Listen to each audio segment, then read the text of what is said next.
안녕하세요. 오늘의 데일리 뉴스레터에 오신 것을 환영합니다. 1. 역사상 가장 많은 미사일 도발을 공모합니다.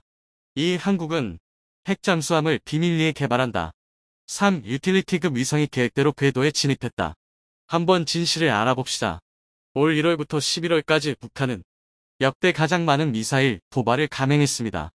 2019년 1년 동안 북한이 쏜 미사일이 총 27발로 조사됐는데 아직 올해가 지나기도 전에 벌써 79발이 쏴댔죠. 도대체 왜 어떤 목적으로 이렇게 무차별적인 도발을 감행하는지 알 수는 없지만 북한에게는 분명 그 의도가 있을 겁니다. 그런데 불과 1년 전 9월 15일에 발생한 도발은 좀 이례적입니다. 자신들이 형님처럼 모시는 중국의 외교부장 왕이가 북한은 약 5분 간격으로 탄도미사일을 쐈습니다. 당시 북한은 고도 60km의 미사일을 쏴 일본의 배타적 경제 수역에 떨어뜨렸는데 하루 뒤 놀라운 사진이 공개됐습니다.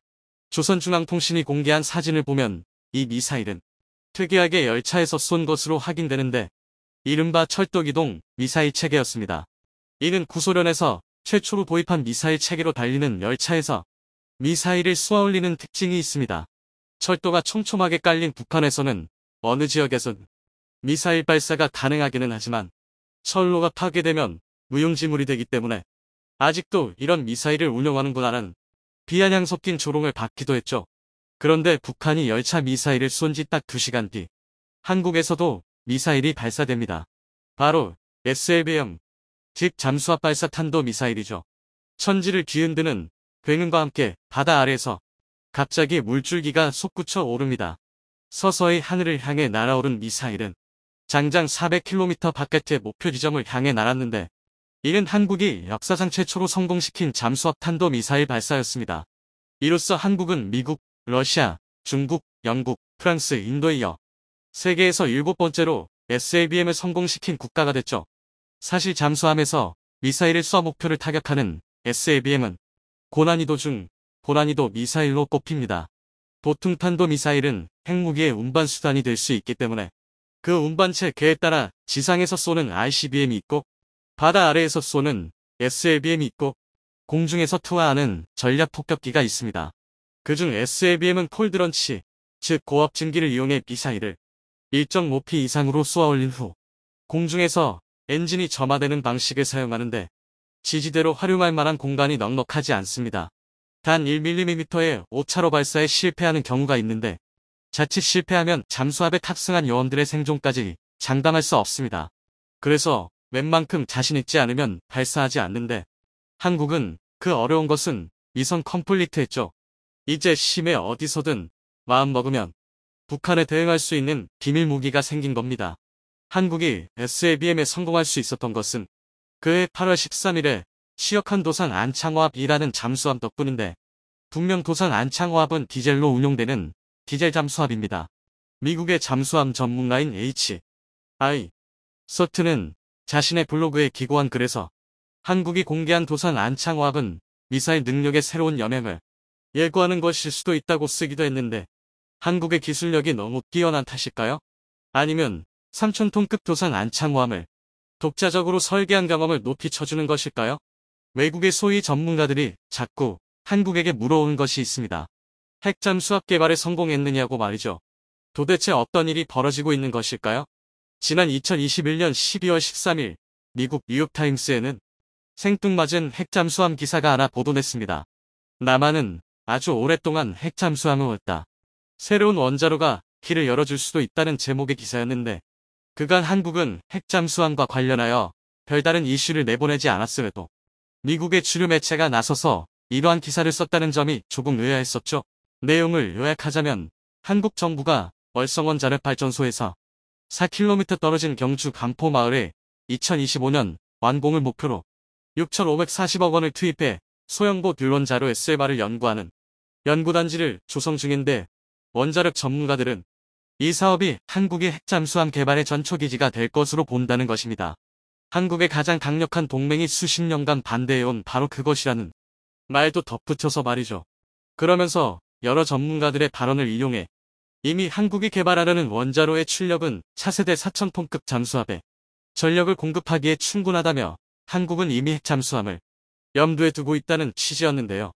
그런데 비단 뉴욕타임스뿐 아니라 많은 외국의 전문가들은 한국의 핵잠 개발을 상당히 반대하고 있습니다. 윌러스 그렉슨 전 미 국방부 동아시아 태평양 차관보는 한 인터뷰에서 핵잠수함은 보통 수심이 깊은 곳에서 작전하고 장거리 항해를 위해 만드는 것인데 그런 점에서 한국의 핵잠수함은 적절하지 않다고 말했고 미국 허드슨 연구소의 잠수함 전문가 브라이언 글락 선임 연구원은 한반도 주변의 동해와 서해에서 북한의 위협에 맞서는 데는 적합하지 않다. 미국 정부는 한국의 핵잠을 개발하기보다는 미사일 방어 체계 등에 돈을 쓰기를 바란다고 분석하기도 했죠.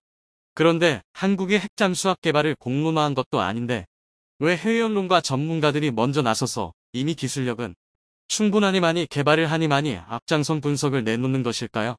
아마 2003년 전 세계를 충격에 빠뜨린 사건 때문에 그럴 것으로 보입니다.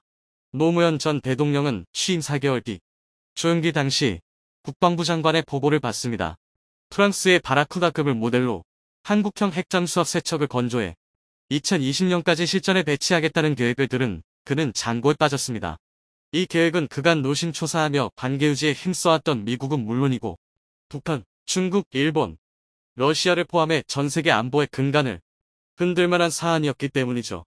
장고 끝에 노 전 대통령은 결국 이 사업을 승인하고 극비사항에 붙이도록 했습니다. 그렇게 2003년에 2월에 유1에 이를 딴 362 사업, 즉 핵잠 세척 개발 사업이 비밀리에 시작됐습니다. 워낙에 국가 안보에 중요한 사항이고 외부로 유출됐다가는 상당한 외교적 파장이 예견됐기 때문에 기자들에게까지 엠바고를 요청했지만 결국 사업은 1년 뒤 종료됐습니다. 조선일보의 기자가 국민의 알 권리를 충족시키겠다는 사명으로 이를 특종으로 보도했기 때문이죠. 결국 국방부는 이 기사가 보도된 직후 핵잠 수합 개발 계획 자체가 없었다며 전면 부인하면서 관련 조직을 완전 해체시켰는데요. 이후로 십수년간 핵잠 개발은 완전히 없는 일이 됐습니다. 그러다 핵잠 수합이 다시금 수면으로 떠오른 것은 2년 전입니다. 지난 2020년 7월 한국에서는 안보와 관련하여 큰 이슈가 연달아 터져나왔습니다. 하나는 그간 한국의 발목을 잡아왔던 한미 미사일 지침이 개정되어 로켓을 발사할 때 고체 연료의 사용이 가능해졌다는 점입니다. 물론 1년 뒤 지침이 완전히 폐지됐지만 당시만 해도 이는 큰 이슈였습니다. 왜냐면 그간 액체 연료만 사용해왔지만 이제 사거리 제한이 없는 고체 연료 미사일을 개발할 수 있게 됐으니까요. 하지만 2달 후 이보다 훨씬 더 중요한 이슈가 하나 더 터졌습니다. 당시 한미 미사일 지침 개정 소식을 전한 김현종 안보실 제2차장은 한 인터뷰에서 차세대 잠수함은 핵연료를 쓰는 엔진을 탑재한 잠수함이라고 언급했습니다. 물론 국방부 역시 2021, 2025 국방중기계획에서 4,000톤급 핵잠수함 도입 가능성을 열어두고 있었는데 국가안보실 제2차장이 미국의 핵잠수함 개발에 필수적인 핵연료를 미국이 공급해달라고 요청했다는 사실까지 알려지면서 일반인들까지 이 사실을 알겠는데요. 김 차장이 미국에 이러한 요청을 한 것은 한국에는 독자적으로 우라늄을 농축할 수 있는 시설을 갖추지 못한 관계로 한국이 직접 핵연료 공급하는 것이 불가능해 미국에 이러한 요청을 한 것입니다. 당시 이러한 요청에 미국은 자신들이 수십 년간 반대해오고 있던 핵카드를 한국이 꺼내들자 당황하며 난색을 표한 것으로 알려졌습니다. 그렇다면 한국은 실제 핵잠수함을 만들 능력이 있을까요? 핵무기 탑재가 목적이 아닌 핵연료로 운행되는 핵잠수함을 공격형 핵잠수함이라고 부르는데 공격형 핵잠수함의 가장 큰 무기는 SLBM이다. 그런데 잠수함이 핵연료용 원자로와 SLBM 발사체까지 탑재할 수 있으려면 최소 3,000톤급 목체를 갖추고 있어야 하는데 한국은 적어도 이 부분에 있어서는 이미 기술력은 가지고 있습니다. 도산 안창호함이 3,000톤급이고 이는 한국이 독자적으로 개발해냈기 때문입니다. 이제 문제는 원자로와 관련된 문제인데 이정익 카이스트 원자력 및 양자공학과 교수는 기술적인 측면에서 보자면 핵폭탄 상업용 원자로 핵잠수함 원자로 순서로 난이도가 높다고 말합니다. 핵폭탄은 고농축으로 단순히 농축만 하면 폭탄으로 만들 수 있기 때문에 농축 기술만 확보하면 가능하고 상업용 원자로는 핵에너지를 전기적 에너지로 변환하는 과정 그리고 이를 수십 년 동안 안정적으로 수행할 수 있어야 하기 때문에 기술적으로는 핵폭탄보다 더 까다롭습니다. 그런데 한국은 이미 이 상업용 원자로 기술을 보유하고 있죠. 수출까지 성공시켰으니 이미 안정적인 기술을 확보했습니다. 이제 핵잠수함용 원자력 기술만 확보하면 되는데 이는 공간에 대한 제약이 심하고 제한된 공간에서 승조원의 안전을 확보해야 하기 때문에 최고 난이도의 기술력을 필요로 합니다. 그런데 전문가들은 이미 한국이 이에 대한 충분한 기술력을 가졌다고 보고 있습니다. 지난 2021년 국정감사 기간 중 더불어민주당 안규백 의원은 강은호 방위사업청장에게 핵잠수함이 기본 설계까지는 아니지만 기본 연구를 마쳤다는 얘기가 있는데 사실이냐? 고 물었고 방위사업청장은 공개적으로 답변 드리기가 좀 곤란합니다라고 말했죠. 절대 아니다라고 딱 끊어 말하지 않았다는 점으로 밀어볼 때 우리는 그 답을 유추할 수 있습니다. 연료만 공급된다면 지금 당장이라도 핵잠수함을 설계할 수 있다는 사실을 말이죠. 여러 가지 사실로 미루어 볼 때 한국은 이미 최소 몸체 크기인 3,000톤급을 독자적으로 설계한 경험과 상업용 원자로에 대한 충분한 기술력을 확보했기 때문에 지금의 기술력이면 충분히 설계가 가능하다고 볼 수 있습니다. 그래서 2021, 2025 북방 중기 계획에 4,000톤급 핵잠수함 도입을 공식화한 것이죠. 하지만 그렇다고 하더라도 우선 한미원자력 협정을 먼저 개정하거나 미국의 원료 공급에 대한 동의가 필요합니다. 2015년 개정된 한미원자력 협정에서 한국은 우라늄을 20% 미만까지 농축할 수 있게 되었으나 군사적 목적의 농축은 제한됩니다. 여기에서 말하는 20%도 프랑스가 20% 미만 저농축 우라늄을 이용해 루비급을 건조해냈기 때문이고 이 20%가 핵잠수함 운용을 위한 최소 수치인 겁니다. 하지만 이 원자력 기술을 미국의 기술이 아닌 영국이나 프랑스, 러시아 등 이미 미국과 다른 방식으로 원자력 기술을 개발한 나라와의 협력은 이 협정에 영향을 받지 않습니다. 여기에 최근 호주에게 뒤통수 맞은 프랑스가 한국과 핵폐기물 재처리 기술 등과 관련하여 거래하기를 진정으로 원하고 있다고 피력해오기도 했죠. 그렇다면 도대체 핵잠수함이 무엇이길래 정부가 비밀리에 개발해야 하고 다른 나라 눈치를 보며 개발 계획을 세워야 하는 것일까요? 제2차 세계대전까지 잠수함이라는 존재는 필요할 때만 잠수하는 존재였지만 이제는 필요할 때 수면 위로 부상하는 것이 기술력의 척도가 되었습니다. 하지만 이제 핵잠수함이 등장하면서 필요할 때도 수면 위로 부상할 필요 없이 심해에서 평생을 보내다 심해에서 소멸하는 존재가 됐습니다. 영구적으로 에너지 공급이 가능한 해결료로 추진되기 때문에 굳이 수면 위로 떠오를 필요가 없어진 것이죠. 하지만 함부로 만들 수도 없을 뿐 아니라 실수로 방사능이라도 노출된다면 전 세계 해양을 방사능으로 오염시킬 수도 있는 무서운 존재인데요. 국제정세에 관심을 두고 계신 분들이라면 작년 연말을 뜨겁게 달궜던 핵잠수함 기술 이전 소식을 기억하고 계실 겁니다. 미국의 바이든 대통령은 영국과 손잡고 핵무기를 보유하지도 않은 호주에게 핵잠수함 기술을 이전해주기로 했는데 빠르면 내년부터 핵잠수함 8척을 건조할 계획이라고 했죠. 오쿠스 안보동맹, 즉 호주에 이어 영국 UK, 미국 US 3국이 혈맹에 가까운 안보 파트너십을 체결한 것이 발판으로 작용했는데 호주의 이 계획으로 치명상을 입은 두 개 국가가 생겼습니다. 바로 프랑스와 중국이죠. 원래 호주는 2016년부터 약 77조 원을 투입해 12척의 디젤 잠수함을 프랑스로부터 수입하기로 계약을 체결했습니다만 미국이 핵잠수함을 지원하겠다고 나서자 이 계약을 파기시켰습니다. 이 계약으로 호주는 프랑스에게 5조 원의 계약 파기 위약금을 물어낼 처지에 놓였지만 호주는 이 위약금을 물더라도 핵잠수함을 선택했죠. 중국 역시 이 계획으로 발등에 불이 떨어졌습니다. 잘 아시다시피 코로나 사태의 책임 여부를 두고 중국에게 책임을 물어야 한다고 주장했던 호주는 중국과 극도의 무역 분쟁을 겪었습니다. 이런 상황에서 미국이 호주에게 핵잠수함 기술을 제공한다는 것은 중국의 입장에서는 자신들의 안위가 크게 보장되지 못한다는 의미입니다. 핵잠수함은 수명이 끝날 때까지 수면으로 떠오르지 않을 수 있기 때문에 심해 깊은 곳을 유유히 떠돌다 갑자기 수면 위로 올라 SLBM을 쓴 후 다시 가라앉으면 이를 찾아낼 방법이 없습니다. 그래서 중국은 함부로 호주를 건드릴 수도 도발할 수도 없는 상황에 놓이게 되는 것인데요. 그런데 미국도 호주도 중국도 그리고 바다를 접한 모든 국가들이 핵잠수함을 두려워하는 이유는 방사능 누출 사고입니다.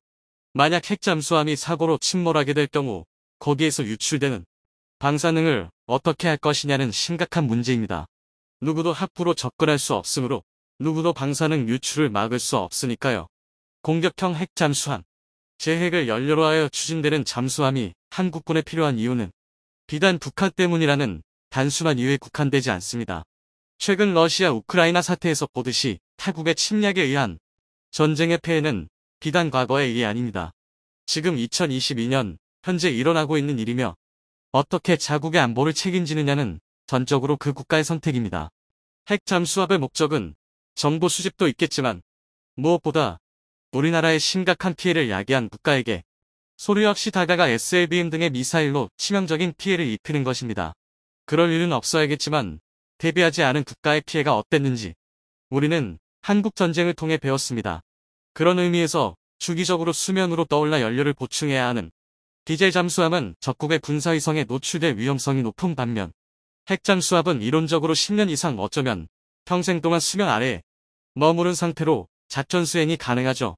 물론 잠수함 승조원들의 정신적인 고통 문제는 반드시 해결해야 하는 문제이며 어디까지나 이론적으로 가능하다는 의미입니다. 뿐만 아니라 디젤 잠수함에 비해 최대 3배 이상 빠른 이동이 가능한 핵 잠수함은 도발을 준비하는 북한 잠수함을 장시간 감시하고 추격해 공격 징후가 보이면 즉각 응징할 수도 있죠. 한국은 국방 중기 계획에 잠시 언급했을 뿐 핵 잠수함 도입에 대해 공식적으로 발표한 적은 없습니다만 어느 순간 국회의사당 지붕이 열리고 한국이 국내 독자 기술로 개발한 한국형 발사체 누리호 3차 발사의 역사적인 성공을 거뒀습니다. 드디어 한국형 발사체 누리호가 25일 이뤄진 3차 발사에서 처음으로 실용급 위성을 계획된 궤도에 안착시켰습니다. 한국이 독자 개발한 발사체에 독자 개발 인공위성을 실어서 처음으로 쏘아 올리는 쾌거를 이뤘습니다. 이번 누리호 3차 발사에서 실제 실용급 위성까지 분리를 완료하며 진정한 세계 7번째 우주 강국에 진입한 것입니다. 첫 시도인 실전 발사에 성공하면서 우리나라도 뉴스페이스 민간 우주 개발 시대의 성악을 열어젖히며 우주산업 생태계 활성화를 통한 이른바 우주경제에 한 발짝 더 다가섰습니다. 그런데 이번 3차 발사에 많은 사람들이 모르는 숨겨진 세계 최초가 있다고 알려지며 더욱 주목되고 있는데요. 우주 강국, 미국, 러시아도 시도해보지 못한 기술을 한국이 검증해내면서 놀라움을 더하고 있습니다. 누리호는 이날 오후 6시 24분 정각의 예정대로 전남 고흥 나로우주센터에서 발사됐습니다. 6시 24분 굉음과 함께 이륙을 시작한 누리호는 12단과 페어링 분리까지 마치며 순조롭게 우주로 향했습니다. 고도 550km에 도달한 누리호는 이번 발사의 목적인 실용급 위성을 사출하기 시작했습니다. 카이스트가 개발한 차세대 소형 위성 2호를 시작으로 큐브위성 7기를 20초 간격으로 차례로 분리했습니다. 발사 923초까지 위성 8기를 모두 분리한 누리호는 발사 1138초 후 비행을 종료했습니다. 오후 6시 42분 누리호 비행 종료를 알리는 안내방송이 나오자 전남 고흥군 나로우주센터 현장에선 박수가 터져 나왔습니다. 이어 오후 7시 7분 누리호 발사 43분 뒤 남극 세종기지 기급에 차세대 소형 위성 2호가 살아있다는 생존 신호 비콘 신호가 수신됐습니다. 누리호가 목표 궤도에 제대로 위성을 올려놓았다는 명확한 증거였습니다. 오후 7시 58분에는 대전 카이스트 인공위성 연구소에 위성의 현재 상태 진단 정보와 위성의 각종 장치가 제대로 작동하고 있다는 신호가 수신됐습니다. 누리호에 함께 탑재됐던 큐브 위성들도 잇따라 생존 신호를 보내오기 시작했습니다. 누리호 3차 발사는 모든 위성 발사 임무에 최종 성공한 것입니다. 누리호 발사를 칭지휘하는 발사지휘센터 NDC에서는 연달아 환호성이 터져 나왔습니다. 지난해 6월 누리호 2차 발사 성공에 이어 3차 발사까지 연인 성공을 거두면서 한국은 우주 강국의 입지를 탄탄하게 다지게 됐습니다. 이종호 과학기술정보통신부 장관은 성공 브리핑에서 국내 우주 수송 능력을 확보하기 위해 독자 개발한 누리호 3차 발사가 국민의 관심과 성원 속에 성공적으로 완료됐다고 밝히며 여러 기관과 기업들이 한 팀으로 뭉쳐 일궈낸 쾌거라고 말했습니다. 또 지난해 누리호 2차 발사 성공에 이어 오늘 3차 발사까지 누리호 비행 성능을 확인하며 누리호의 신뢰성을 확보함과 동시에 발사 서비스는 물론 다양한 위성 운용과 우주 탐사까지 우리의 가능성을 다시 한번 확인하는 계기가 됐다고 발사 의미를 설명했습니다. 그런데 누리호 3차 발사는 첫 실전 발사라는 점에서 이전 발사와 뚜렷한 차이가 있는데요. 지난 2차 발사가 누리호 성능 검증에 초점이 맞춰졌다면 이번에는 실용급 인공위성을 우주 궤도에 올리는 실전 임무를 수행한 것입니다. 전 세계 고객사의 한국의 로켓 기술력을 공개 시연한 것입니다. 외신들에서도 한국의 누리호 3차 발사 성공과 관련해 난리가 났는데요. 드디어 한국의 능력을 입증했다는 평가가 연이 터져나오고 있습니다. 로이터 통신은 하루 전 기술적 문제로 취소된 누리호 3차 발사가 이날 이뤄졌으며 실험 위성이 성공적으로 궤도에 진입했다고 보도했습니다. AP통신은 이날 누리호 발사 과정을 신속 타전하면서 한국에서 자체 제작한 3단 누리호 발사체가 관측 임무 수행용 등 8개의 실용급 위성을 탑재하고 이륙했다며 이번 발사는 한국의 우주 기반 감시 시스템 개발에 도움이 될 것이라고 보도했습니다. AP는 특히 한국항공우주연구원의 공식 발표에 앞서 이번 발사에 성공하면 한국은 중국, 일본, 인도 등 아시아 이웃 국가들과의 역내 우주 경쟁에서 따라잡을 수 있다는 가능성을 보여줬다고 내다봤습니다. 애트 역시 한국이 자체 제작한 발사체를 이용해 실용급 위성을 처음으로 쏘아 올렸다며 작년에도 누리호의 위성을 탑재했으나 당시는 주로 성능 검증형 위성이었다고 차이점을 설명했습니다. 블룸버그 통신은 누리호가 길이 47m, 건물 12층 높이라고 소개하며 프랑스의 발사체 아리아노보다는 좀 작지만 탑재체 용량은 누리호가 6배 이상 크다고 설명했습니다. 이어 한국은 우주 발사체를 성공적으로 발사한 진정 7번째 국가가 됐다고 꼽았습니다. AFP통신은 누리호 발사 소식을 전하며 한국은 2023년까지 달에 2045년까지 화성에 우주선을 착륙시킬 야심찬 우주 계획을 세웠다고 했습니다. 더불어 20만 명이 넘는 시청자가 유튜브에서 발사 생중계를 지켜보며 높이 날아라 누리 우주로 가자는 댓글을 남기는 뜨거운 응원을 받았다고 전했습니다. 특히 외신은 이번 발사 성공의 의미를 군사적인 측면에서 짚어냈습니다. 이번 발사는 한국이 군사 첩보 위성을 운용하고 장거리 미사일을 개발하는 기술과 노하우를 축적하는 데 도움이 될 것이라고 전했습니다.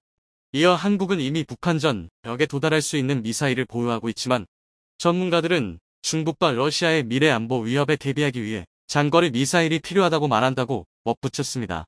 실제로 장거리 미사일 로켓과 연료 부분, 재진입체 기술에서 약간의 차이점은 있지만 대체적으로 군사적인 측면에서 장거리 미사일 로켓 능력을 확보했다는 평가를 받고 있는 것입니다. 이렇게 외신에서 누리호 발사를 연일 타전하는 이유는 다른 국가들보다 훨씬 빠른 발전 속도를 보여줬기 때문입니다. 현재 자체 제작한 위성을 자체 제작한 발사체에 탑재하여 우주 궤도에 올린 나라는 미국, 프랑스, 일본, 러시아, 중국, 인도밖에 없습니다. 우선은 미국이나 소련 같은 경우 원래 냉전 시대에 서로 경쟁적으로 우주 기술을 개발했습니다. 그런데 그 외의 발사체 기술은 ICBM 기술로 전용될 수 있기 때문에 국가 간의 전수가 금지되어 있습니다. 미국이 유일하게 전수해준 국가가 일본과 인도입니다. 그 이후에는 어느 나라에서도 발사체 기술을 전수받을 수 없습니다. 그러니까 우리나라는 맨 땅에서 이 정도로 일군 건데 12년 만에 한국형 발사체가 완성된 겁니다. 다른 나라 그러니까 미국과 러시아를 제외하고는 다른 나라들 같은 경우에도 대부분 10년에서 최대 20년까지 기간이 소요됐을 뿐더러 비용도 우리보다 훨씬 많은 돈이 들었습니다. 그런데 우리는 12년이 조금 넘는 시간 안에 성공률이 어느 정도 확보된 발사체를 독자적으로 개발해낸 것입니다.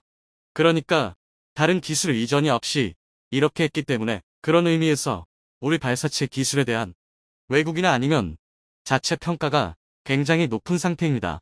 선진국보다 40여 년 늦은 출발이었지만 최근에는 우리 기술로 만든 달 탐사 위성 다누리를 달 궤도에 보낼 정도로 기술력이 크게 성장했습니다.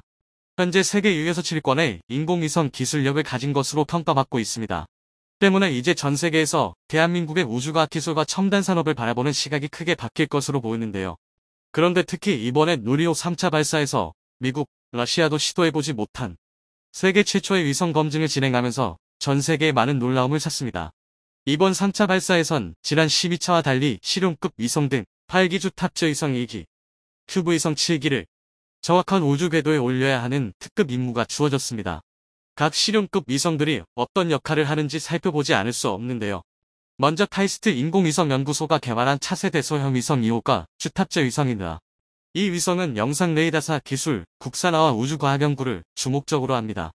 전력 소모가 큰 사 임무를 위해 임무 수행 동안 태양 빛을 끊임없이 받을 수 있는 여명 황혼 궤도에 투입되어야 합니다. 이번 발사가 지난번보다 2시간 정도 늦어진 저녁 6시 24분에 정확히 발사된 것도 이 궤도에 위성을 올리기 위해서인데요. 이 시간 전후 30분 정도에만 위성을 목표 궤도에 올릴 수 있기 때문입니다. 이 위성은 사기술 국산화가 임무입니다. 사는 우주에서 지상으로 전파를 쏘아 되돌아온 신호를 수십, 지표 영상을 획득하는 전략 기술입니다. 그 다음으로 한국천문연구원이 우주날씨 관측을 위해 개발한 도제 4기가 있습니다. 원래 도오셋은 러시아 소유주 로켓에 실려 작년 상반기 발사될 예정이었으나 러시아의 우크라이나 침공으로 발사가 무기한 연기됐었습니다. 전쟁 때문에 발사체를 찾지 못하다가 누리호 3차 발사 덕분에 이번에 국산 로켓에 실려 드디어 우주로 나갈 수 있게 되면서 더욱 의미가 깊습니다. 도요셋은 우주 방사선 등에 의해 수시로 변하는 우주 날씨를 측정하는 임무를 갖고 있습니다. 여러 기의 위성이 편대 비행을 하며 단일 위성보다 우주 날씨를 정밀하게 관측할 수 있다는 것이 특징입니다. 특히 편대 비행은 2기 이상의 위성이 상대거리와 궤도 형태를 일정하게 유지하는 기술로 보통 전투기 비행에서만 이런 비행이 보이곤 했었는데 초소형 위성을 활용한 편대 비행은 한국의 도요셋 위성이 세계 최초입니다. 위성 간격을 조절하며 앞뒤 또는 양옆으로 한 줄을 맞춰 날도록 하겠다는 뜻입니다. 첫 문제는 4기 편대 비행을 통해 하나의 위성의 지니는 관측 한계를 뛰어넘을 수 있다고 밝혔습니다. 이렇게 하면 위성 한 기로 관측할 때보다 우주 날씨의 핵심 요소인 우주 플라스마 분포의 시간적 공간적 변화를 보다 자세히 관측할 수 있기 때문입니다. 이 관측이 이뤄지면 우주 환경의 실시간 예보와 분석이 이뤄져 우주 개척에 도움이 될 수 있습니다. 한국이 세계 최초로 나노위성의 편대 비행을 적용함으로써 더 주목받았던 이유이기도 합니다. 다만 첫 문제는 도요셋 4기 중 1기의 사출 성공 여부는 정확히 확인하려면 시간이 조금 필요하다고 말했지만 기존 임무 수행에는 차질이 없는 것으로 밝혔습니다. 그리고 우주 분야 중소기업이 만든 큐브위성 3기도 탑재됐습니다. 루미르가 개발한 큐브위성 루머T1은 우주 방사 능량을 실시간으로 측정하고 극심한 우주 방사능에서도 프로세서나 메모리 장치 등이 정상 동작하는지 검증할 계획입니다. 또 저스텍 큐브위성 에크는 해상도 4m의 광학 카메라 탑재체와 자세 제어 시스템의 성능 검증을 목표로 합니다. 카이로스페이스의 크세스리우는 한반도 지표면에 대한 편광 데이터를 수집합니다. 달 표면을 탐사하는 다누리의 편광 카메라와 비슷한 역할입니다. 또 우주 쓰레기를 줄이기 위해 위성이 임무를 마친 후 자동으로 궤도를 이달의 대기권에 진입해 소멸하게 하는 기술을 검증합니다. 한편 이번에 체계 종합기업으로도 선정된 한화에어스페이스는 2027년까지 누리호를 4차례 추가 발사하는 임무를 맡게 되었습니다. K9 자주포, 레드백 보병전투용 차량 등으로 한국 방산업계 대표주자 중에 하나인 한화에어로스페이스가 우주 분야에서도 미국에 도전장을 던진 것입니다. 한화는 그동안 제작에만 참여하다 이번 발사에서는 발사 준비, 발사 임무 통제 등 발사 운영에 처음으로 함께했는데요. 손재일 한화에어로스페이스 대표는 누리호 3차 발사 성공과 관련해 세계 7번째 우주 강국이라 하지만 앞선 국가들과 격차가 아직 크고 그걸 어떻게 뛰어넘으며 글로벌 경쟁력을 가질지가 중요하다며 우리나라가 가진 인프라 자체도 인력이나 산업 측면에서 똘똘 뭉쳐야만 세계적으로도 싸울 수 있다고 밝혔습니다. 이제는 한화는 민간 기업이 우주 개발을 이끄는 뉴스페이스제의 선두 지역으로 올라서고 있습니다. 한화는 스페이스X의 로켓 발사 가격과 경쟁하기 위한 한국 최초의 상용 로켓을 만들고 있습니다. 현재 가장 저렴하다고 알려진 스페이스X의 팰컨 9 로켓은 발사당 약 6,700만 달러 약 880억 원의 비용이 드는데요. 한화에어로스페이스의 유동환 우주사업본부장 부사장은 룰룸버그와의 인터뷰에서 10년 이내 스페이스X와 비슷한 가격으로 상용 로켓을 발사하겠다 라고 밝히며 로켓 발사 비용을 절반으로 줄이는 새로운 발사 시스템 확보가 목표라고 했습니다. 그리고 민간 우주 시장에서 지금은 우리가 틈새 업체일 수도 있지만 결국에는 스페이스X를 따라잡을 것이라고 자신감을 보였습니다. 블룸버그는 한화에어스페이스를 세계에서 가장 빠르게 성장하는 항공방산 기업이라고 소개하기도 했는데요. 이와 같이 실제로 현재 한국의 우주 기술은 선진국보다 40여 년 늦은 출발이었지만 단 12년 만에 누리호 발사를 통해 세계 7번째 기술 강국으로 올랐습니다. 누리호 발사 관련해 고생하신 모든 분들이 자랑스럽고 감사잘 따름입니다. 앞으로 한국이 더욱더 빠르게 성장할 수 있길 응원하면서 불가능이 없는 나라 한국의 또 다른 우주 개발 신화를 기대해 보겠습니다. 이러니 대한민국 없이는 못 산다는 얘기가 나올 수밖에 없습니다. 우크라이나 전쟁이 길어지면서 서방 세계의 폭탄 재고가 바닥을 보인다는 소식은 이제 놀랍지도 않은데요. 그런데 최근 발등에 불이 떨어진 미국과 유럽이 결국 대한민국의 방위산업체를 찾았다는 사실이 밝혀졌습니다. 바로 굴지의 탄약 제조업체 풍산인데요. 이는 바꿔 말해 서방 세계마저 대한민국의 포탄 개발 기술과 제조 속도를 인정하게 되었다는 말이나 마찬가지인데요. 그래서 준비했습니다. 오늘은 우크라이나 전쟁의 새로운 희망으로 떠오르고 있는 대한민국 풍산에 대해 알려드리겠습니다. 2023년 방산 수출 대박이 시작되었습니다. 다름 아닌 풍선에서 단 한 달 사이 2년치 물량과 맞먹는 5,700만 원 규모의 역대급 방산 수출 계약을 체결한 건데요. 더군다나 풍산이 K2 흑표나 K9 자주포처럼 대형 무기체계도 아니고 포탄과 탄약을 주력으로 한다는 걸 감안하면 가능할 수 없을 정도로 어마어마한 물량이라는 걸 알 수 있습니다. 사실 국내 소요로는 절대 소비할 수 없는 물량인데요. 이로 인해 대부분의 전문가는 대한민국의 탄약이 결국은 우크라이나로 우회 지원되는 것이라 보고 있습니다. 이 정도면 보이지 않는 물 밑에서 우크라이나 전쟁의 기반을 떠받치는 게 대한민국이라 해도 과언이 아닌데요. 물론 풍산이 이런 대규모 계약을 맺을 수 있었던 건 사실 우리 군이 평소에도 그만큼 많은 탄약을 필요로 했기 때문입니다. 이는 북한이라는 답도 안 나오는 국가 때문이기도 하지만 동북아 화약고의 한복판이라는 지리적 특성으로 인해 항상 전투 준비 태세를 갖춰야 했기 때문인데요. 단적인 예로 5.56mm 탑만 봐도 150명 규모의 보병 대대급 한 개 부대가 적게는 연간 1만 5천 발에서 많게는 3만 발에 달하는 물량을 소모합니다. 상황이 이렇다 보니 국내 최대 탄약 생산 업체로서 풍산도 이에 발맞출 수밖에 없었는데요. 그런데 지금까지는 우리 군에만 집중되어 있던 풍산의 능력을 세계 여러 국가까지 앞다투며 찾기 시작한 데엔 생산력을 제외하고도 중요한 이유가 있습니다. 제2차 세계대전과 냉전이 끝나면서 유럽은 경쟁적으로 군축에 들어섰고 그 결과 군수품 관련 제조 인프라가 없다시피 한 상태인데요. 이는 포탄 등 탄약 제조 분야에서도 마찬가지였습니다. 대부분의 나라가 적당히 소모품만큼만 탄약을 생산하거나 첨단 포탄 같은 경우는 수입하면 그만이라고 생각했는데요. 그러나 우크라이나 전쟁이 장기화되면서 상황이 완전히 바뀌어버렸습니다. 유럽과 미국은 졸지에 이른 시일 안에 납품이 가능하면서 품질까지 우수해야 하고 심지어는 가격까지 합리적이어야 하는 도저히 말도 안 되는 조건을 맞춰줄 수 있는 방산업체를 찾아야 하는 상황이 된 것입니다. 그리고 전 세계에서 이게 가능한 건 대한민국, 그 중에서도 풍산뿐이었는데요. 일례로 대한민국의 국방과학연구소 에드와 풍산그룹이 개발 중인 감만 봐도 대한민국 포탄이 얼마나 뛰어난 수준인지 알 수 있습니다. 감은 미국이 개발한 M982 엑스칼리버와 똑같은 곡사포형 유도 포탄인데요. 사실 여기까지만 봐도 미국과 동급의 포탄 제조를 입증받은 것이나 다름없지만 실상은 감이 대한민국의 감을 엑스칼리버와 비교할 수준이 아닙니다. 실제로 감에 대해 많은 언론사는 미국과 똑같은 유도 포탄이라고 소개했지만 사실 대한민국이 개발한 감은 미국의 엑스칼리버와는 작동 방식 자체가 다른 더욱 진보된 활공 유도 포탄인데요. 미국의 엑스칼리버가 발사 즉시 카나드라 부르는 앞날개와 꼬리 쪽 핀이 튀어나와 자세를 유지하는 것과 달리 대한민국이 개발한 감은 활공날개와 변침용 핀을 사용합니다. 그렇기 때문에 감은 다른 곡사 포탄과 달리 수직에 가까운 고각으로 발사하는데요. 이후 감은 활공 비행을 통해 자체적으로 경로를 조정하며 표적을 타격합니다. 이 덕에 감의 사거리는 기존 곡사포의 2배가 넘는 무려 100km에 달합니다. 반면 엑스칼리버는 기술 실증용으로 제작된 M1299 에르카이 155mm 58구 경장 주포에서 발사되었을 때만 받으시 70km를 넘을 수 있었는데요. 이것만 봐도 감 100km가 얼마나 괴물 같은 성능인지 짐작할 수 있습니다. 그런데 심지어 이뿐만이 아닙니다. 명중률도 타의 추정을 불허하는데요. 일반적으로 현대 야포의 사격은 발사 궤도에 영향을 주는 외부 요인이 너무나 많기 때문에 상당히 복잡한 계산 과정을 거치게 됩니다. 하지만 그럼에도 불구하고 수십 킬로미터에 달하는 긴 사정거리의 특성상 포탄으로 적을 직접 타격한 건 불가능합니다. 이 때문에 적포탄 낙하 시 포탄이 떨어진 구멍에 엎드리면 살 수 있다는 말이 나오는 건데요.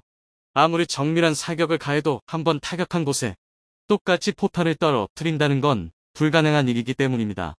이로 인해 포격의 기초는 사양속이라고 부르는 지역 파괴 방식을 기본으로 삼는데요. 사양속은 일정 구역을 설정하고 피해 반경을 중첩해 해당 구역을 초토화하는 사격 방법을 말합니다. 예를 들어 사문의 K9 자주포로 155mm 고폭탄을 이용한 사양속 사격을 실시할 경우 50m의 피해 범위를 가진 고폭탄을 25m씩 중첩시켜 사격하는 방식을 말합니다. 이쯤이면 사실상 맨몸으로 포탄 낙하 지역에서 살아남는 건 기적이나 다름없는데요. 하지만 활공유도 방식인 감의 개발로 상황이 완전히 달라졌습니다. 그도 그렇게 감은 시험 발사에 사용된 포탄 중 50%가 6m 이내, 95%가 10m 이내에 적중하며 관계자들을 경막하게 만들었습니다. 오죽하면 감의 시험 사격이 성공적으로 끝난 이후 대다수 군 전문가들이 이제 포병이 저격을 하는 시대가 왔다라고 평가했는데요. 이는 미국 엑스칼리버와 비교해도 5% 이상 높은 명중률이었습니다. 이 정도면 왜 저격이라는 표현을 사용했는지 알 것 같은데요. 게다가 감은 정말 저격수처럼 역추적도 불가능합니다. 그 이유는 감이 포물선 방식의 궤도 비행이 아닌 활강 방식의 자유 비행을 하기 때문인데요. 자주포를 포함한 현대 곡사포는 이름처럼 과거부터 현재까지 포물선을 그리며 비행하는 방식이었습니다. 하지만 이런 방식은 기술이 발전하며 대포병, 레이더와 같은 원점 식별 장비가 등장하자 적 포병이나 미사일 등에 반격당할 위험이 굉장히 커졌는데요. 이로 인해 현대 포병 운용은 슛앤스콧, 히트앤런이 기본 전술이 되었습니다. 그러나 감은 일단 수직에 가까울 만큼 고각으로 높이 쏘아주기만 하면 정해진 표적까지 알맞아 자유 비행을 하기 때문에 궤도 추적을 이용한 원점 식별이 불가능합니다.